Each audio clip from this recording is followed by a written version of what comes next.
Mesdames et messieurs, soyez les bienvenus sur Ecclesia TV. Vous suivez la revue d'actualité. Dans cette édition, nous reviendrons sur le résumé de la synthèse nationale des consultations diocésaines en vue du synode sur la synodalité. Un document qui a été présenté le vendredi dernier au cours d'une conférence de presse au siège de la CECCI par son Excellence Monseigneur Bruno Essoyedo, évêque du diocèse de Bondoukou et président de la commission épiscopale pour la pastorale sociale et du développement humain intégral. Aussi, nous vous proposerons une interview réalisée avec la sœur Marie-Laurence Abéblaï de l'Institut des Sœurs Notre-Dame de l'Incarnation. Elle fait un éclairage sur la mission du chrétien.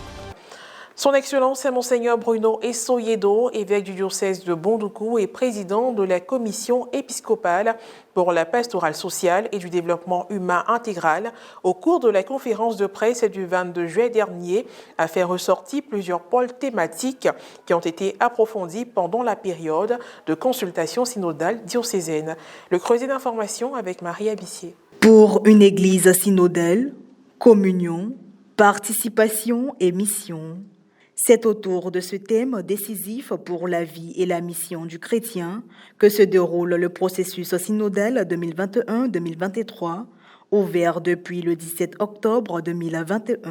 Après l'étape des consultations diocésaines, la synthèse nationale de toutes ces réflexions a été faite par l'équipe de contact et présentée à l'épiscopat ivoirien qui à son tour en fait un résumé. Lors de son exposé du 22 juillet dernier, son Excellence Monseigneur Bruno Essoyedo, évêque du diocèse de Bondoukou et président de la commission épiscopale pour la pastorale sociale et du développement humain intégral, a fait ressortir plusieurs pôles thématiques approfondis pendant ce temps fort, parmi lesquels la co-responsabilité pastorale et la gouvernance participative. La co-responsabilité pastorale, qui implique une participation indispensable des laïcs à la mission de l'Église, a été l'un des points fortement débattus lors de ces consultations. Dans l'Église catholique en Côte d'Ivoire, l'autorité et la gouvernance se manifestent par des structures de service telles les conseils pastoraux paroissiaux, les conseils paroissiaux pour les affaires économiques et les bureaux des groupes, associations et mouvements selon leur statut et règlement propre.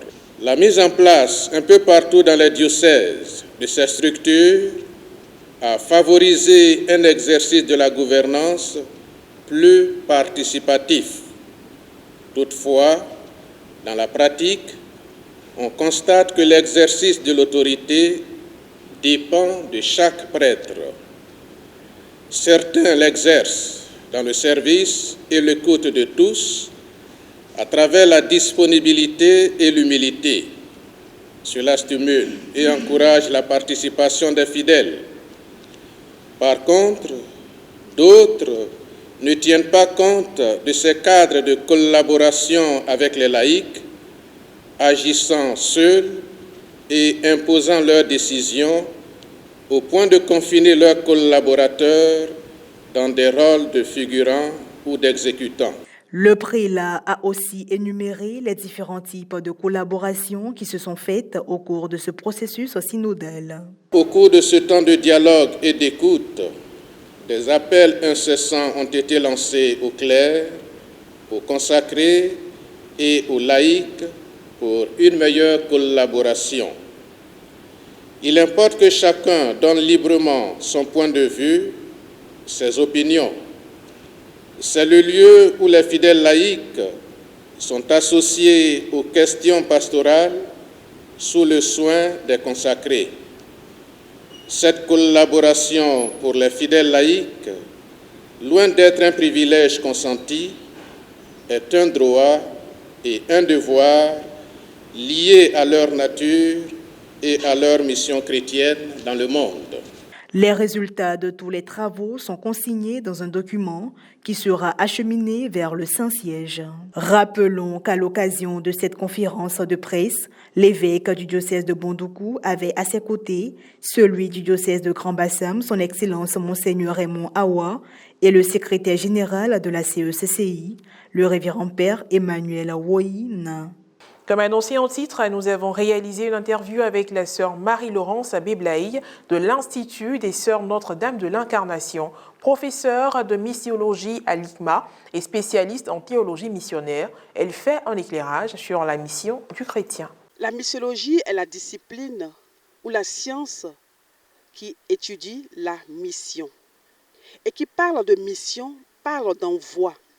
Christ qui nous envoie en mission. Il nous envoie pour proclamer, pour annoncer la bonne nouvelle. Et concernant la mission, nous commencerons d'abord par le commandement, le précepte missionnaire, qui est celui de Matthieu 28 à 19. Allez, faites de toutes les nations des disciples, baptisez-les au nom du Père et du Fils et du Saint-Esprit. Ce qui est très important pour nous parce que toute notre vie est mission. Mais parfois, la mission en elle-même est incomprise. Quand on nous envoie en mission, par moments, nous ne voulons pas, parce que nous n'aimons pas ce que le Seigneur nous a assigné. Nous avons reçu gratuitement, nous devons donner aux autres ce que nous avons reçu. Et la mission, c'est ça. La mission, c'est le mouvement d'amour que Dieu communique aux hommes. Dieu veut que tous les hommes soient sauvés. Il ne veut perdre aucun de ses enfants. Et c'est très, très important pour nous. La mission est vaste, elle est ample. Et dans cette mission, la mission, c'est comme un arbre et ses branches. Nous avons la mission, Dieu le Père, lui-même qui est mission. Et dans cette mission, nous avons l'évangélisation. Nous devons évangéliser. Et l'Église est née pour évangéliser. Comme le dit Évangile nous au numéro 14. L'Église elle-même pèlerine est appelée à évangéliser. Et nous aussi, nous sommes appelés à évangéliser. Et dans cette évangélisation, nous avons aussi quelques racines. Nous avons l'annonce, nous avons la proclamation de l'évangile de la bonne nouvelle du Christ. Nous avons aussi l'apostolat ou le travail apostolique ou encore la pastorale.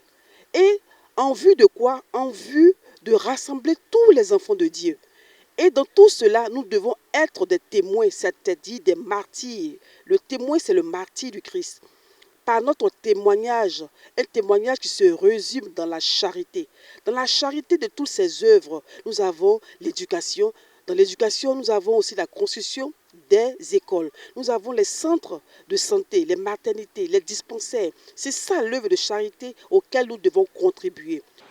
À la même occasion, la religieuse ivoirienne n'a pas hésité à partager le pan de sa vie vocationnelle en rapport avec la missiologie. Quand je voulais postuler, je voulais entrer dans la vie religieuse, je ne voulais pas être missionnaire.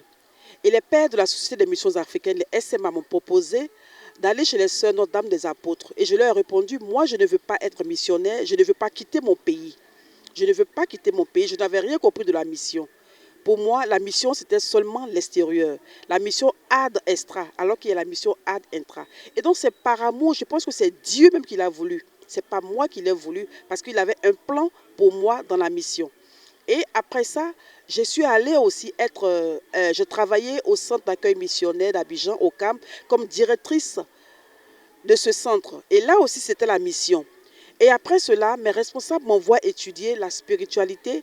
Mais à ma grande surprise, c'est une spiritualité missionnaire. Et je ne comprenais pas ce que voulait dire la spiritualité missionnaire. Pour moi, je pensais à la théologie spirituelle. Et là, je fais la spiritualité missionnaire.